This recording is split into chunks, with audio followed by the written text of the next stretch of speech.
There's something fundamentally wrong with the way America deals with health today. We are the richest and most powerful country in the world, yet we are also the sickest. What went wrong and how can the MAHA movement make a change for the better? Today on Holistically, RJ. So what brings about Make America Healthy Again, and why do people care? I wanted to start out with some facts about the health of America and what state we're in. Obesity is at 40.3% for adults and 19.7% for children. It's really sad that we're at this point in our country where we have this comorbidity and it's so extreme.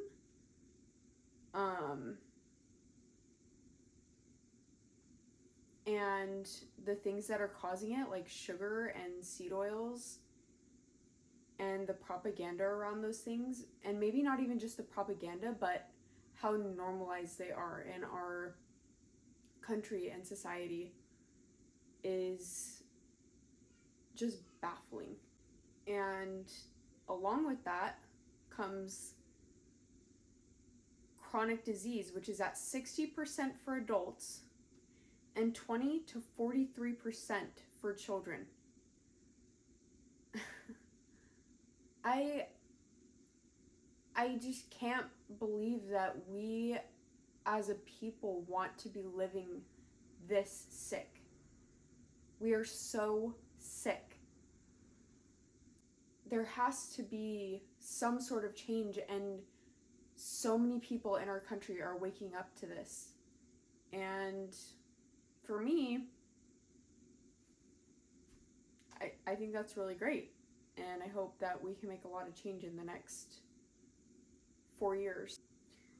When it comes to hormones in men and women, those have also been drastically affected in the toxins and chemicals that we're bringing into our lives and that have been normalized. Testosterone in America from 1999 to 2016 has had a 25% drop in average for men. That's mind-blowing that we can have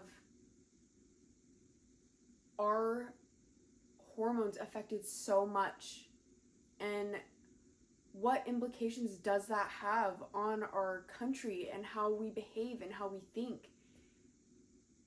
We probably can't even imagine what kind of changes that has made. These health issues in our country today are causing people to realize that we need change.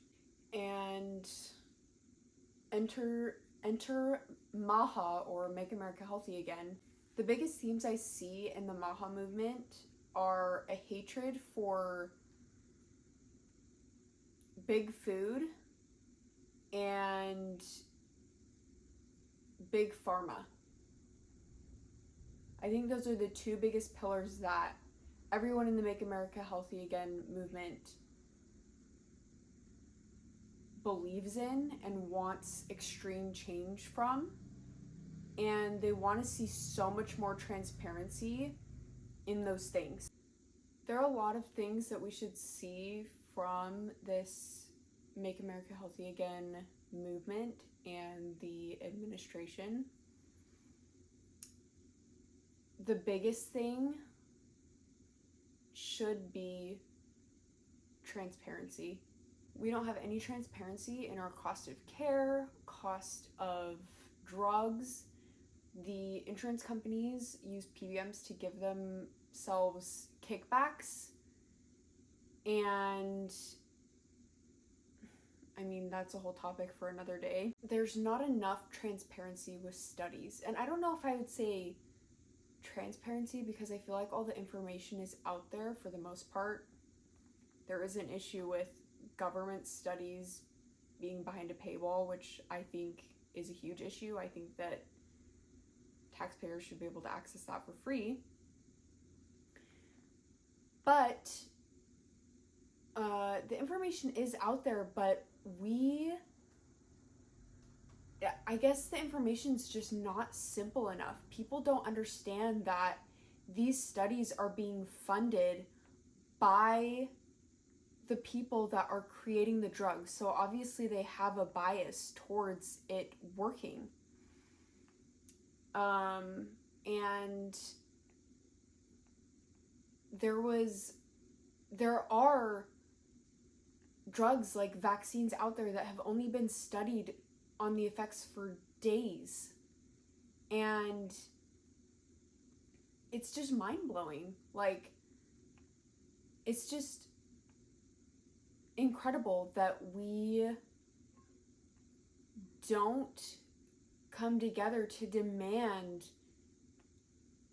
higher standards for what doctors and insurance companies are promoting for the people. There should be more transparency on who's funding medical schools. Why is Pfizer funding medical school? That's just, it's laughable. It really is that people who have an interest in gaining money from their product, getting money for their product, and they teach people to promote it. It needs to be more clear what is truly healthy and helpful to people that are trying to be more healthy and make the right health choices and decisions. And when it comes to big food, there needs to be more transparency in our ingredients. We don't want to be having dyes, names changing. And when it comes to things like seed oils, there's so much propaganda that has gone on around seed oils where it's heart healthy, better for you. It's not. It's an industrial byproduct, which is another topic for another day. Aside from drastically increasing transparency from health professionals and experts and food scientists in our country, we need to change our incentive system around foods. Currently, big food is incentivized to make low quality food. There need to be, and the government is pushing that.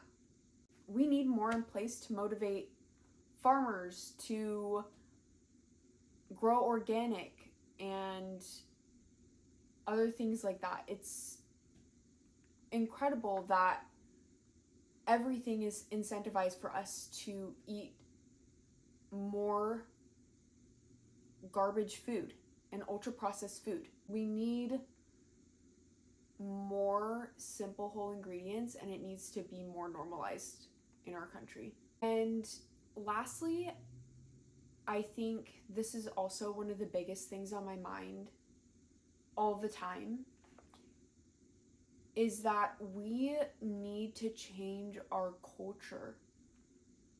I have such a hard time as a mom